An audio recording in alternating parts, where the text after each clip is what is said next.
আজকে একটি মহল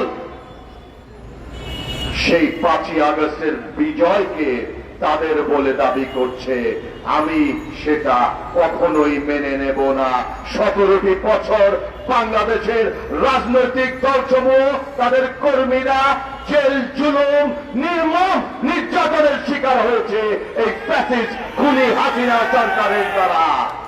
বন্ধুরা, আপনারা দেখেছেন এই দেশের হাসিনার প্রেতাত্মারা এখনো বিদ্যমান।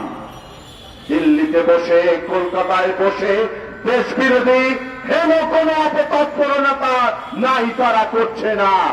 আমাদের সকলকে এ ব্যাপারে সজাগ থাকতে হবে, সতর্ক থাকতে হবে। গত 16ই ডিসেম্বর, 18ই ডিসেম্বর আমরা এই প্রেস ক্লাবে একটি সমাবেশ করেছিলাম। কষ্ট হয় যখন দেখি মিলনায়তনে সেই বিজয়ের দাবিদাররা বড় বড় কথা বলেন। অনেকেই তারা সাবেক কাউন্সিলরদের পুনর্বাসনের দাবিতে গলা ফাটিয়ে চিৎকার করছে। আমি ধিক্কার জানাই, তাদের এত বড় বৃদ্ধতা কোথা থেকে হলো? সেই 3টি অবৈধ নির্বাচনের মাধ্যমে এই সমস্ত কাউন্সিলররা নির্বাচিত হয়েছিল ম্যান্ডেটবিহীন, তাদেরকে পুনর্বাসনের দৃষ্টতা তারা দেখিয়েছে। তাদের এই ষড়যন্ত্র আমরা সকলেই ঐক্যবদ্ধভাবে রুখে দেব ইনশাআল্লাহ। এই যে বর্তমান সরকার, আজকে আসীন অন্তর্বর্তীকালীন সরকার, এই রাজনৈতিক দল আমরা যারা 15-17টি বছর ধরে হাসিনা বিরোধী আন্দোলন করেছিলাম, তাদের সমর্থনে আপনারা টিকে আছেন, এটা ভুলে যাবেন না।